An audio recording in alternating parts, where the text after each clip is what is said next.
it's Morah Alizah with Morah Sheli Village, and today I'm shooting this video to share with you a new addition to my blog. So if you follow me online, my website is morahsheli.com, and there, it's full of things. I run a blog, I teach e-courses, there's definitely principles, and sometimes even full-out lessons there for you to download or read that I make available to my readers. So I have created an extension to my blog, and it's called myculturalclassroom.com. myculturalclassroom.com. It's going to serve as Morah Sheli Village's online school. Okay, and so I am going to need contributors, I am going to need editors, and I'm going to need homeschoolers who are interested in trying some courses out complimentary in exchange for feedback and maybe some small tasks that I'll have you do as you work your way through the lessons. Okay, so eventually we will work our way up to having topics and subjects.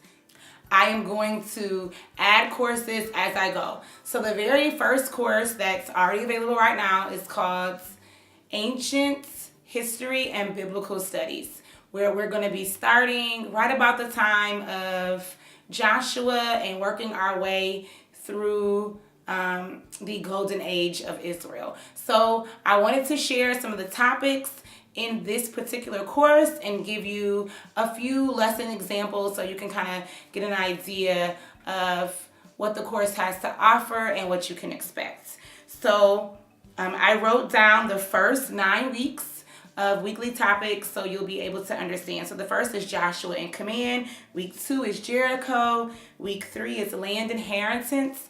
Week 4 is the sin cycle. Week 5, the judges. Week 6, Ruth and Naomi. Week 7, Samson. Week 8, the Ark. And week 9, Saul. Okay, I am anticipating a 32 to 36 week course. It is available for you to register right now and put your students in class if you would like to. Okay, I'm going to give you some example lessons. So this lesson I just randomly pulled 3 lessons. So this is from week 5. One of the things that the students will do in week 5 is they will begin their Bible canonization project. And so I'm just going to read a little bit for you from this particular lesson so you can get an idea of the content. Okay, so the Hebrew canon and the Christian canon are different, but they do include the same books. Today, you will decide how you want to display your canon. There are 3 major categories in the Hebrew scriptures: the Torah, the prophets, and the writings, totaling 22 books, which is symbolic to the 22 letters in the Hebrew language. Of course, I explained some more into detail. I'm going to skip that for the sake of brevity. Over time, certain books have been split or have been divided from its previous collection. So, in the Protestant Christian canon, there are 39 individual books.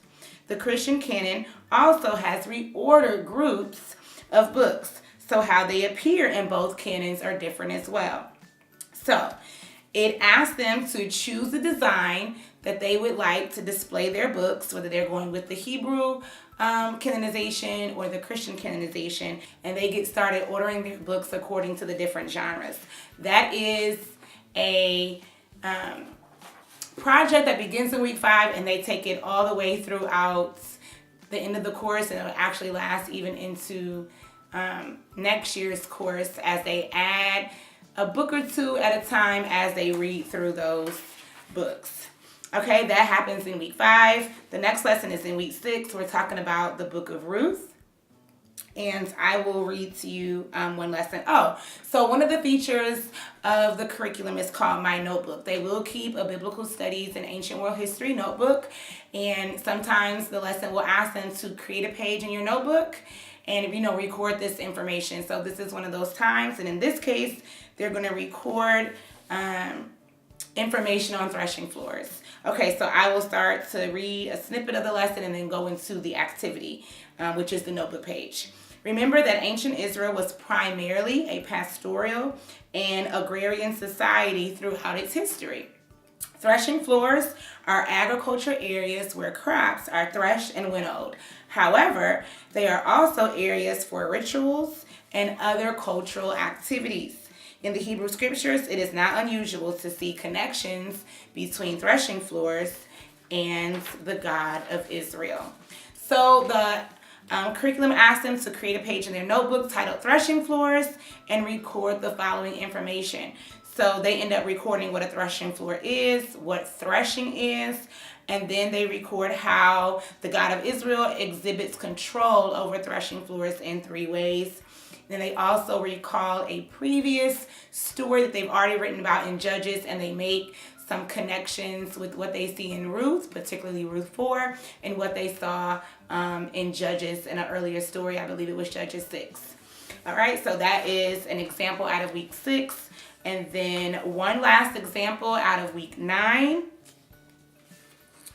is, oh yes, okay. This, so in week 9, they are reading 1 Samuel. And if you follow Hebrew faith, then Shemuel Aleph. And they, at this point, they need to keep up with time because there's so many like watches and hours and different like literary terms and language that are used to talk about the different times. So there is an activity for them to do called 24 hours where they break down the different times of day, and they break down a 24-hour period according to how time was reckoned in ancient Israel.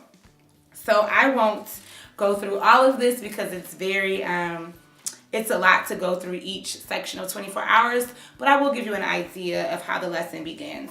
So it starts with saying the reckoning of time in ancient Israel is different than the reckoning of time in modern America. Complete the 24 hours activity sheet. And then it goes to tell them what they'll need. So you'll need a black, yellow, orange, and or gray color pencil, and then you'll also need an orange or black marker. On the first sheet, begin with the clock on the right, the darkness or the night.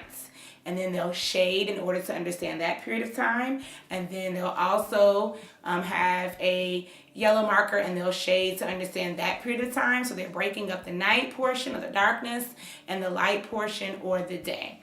And then after that, they have 2 other activity sheets where they break up 3 periods of time and understand the different watches or the different hours. Sometimes the scriptures refers to them as, in order to understand what's a morning watch, in order to understand some of their military strategies and tactics, in order to understand some, even prayer. It just depends. So if they understand how time is reckoned, then no matter which story they're reading about in the scriptures, when hours or daylight or even the Sabbath is mentioned, they will be able to understand what's going on in the story, about what time it is, and why that activity is happening during that time. Okay, so you'll want to check out those lessons at myculturalclassroom.com. I've gone ahead and offered a free sample, so you get 1 week completely for free in order to look at it and see if you like it. I've also shared free content here that exists in weeks outside of week 1, so you would have some variety and progression of the lessons. You can go ahead and register now if you like. You can register. Adults can choose, or parents can choose to just register themselves, where they take the information in and then they reteach their children, or you can set it up where you're registering your child and they can log in themselves and they can read the lessons, gain access, and progress along through the course. Okay, if you like this video, please like, share, and subscribe. Until next time, shalom.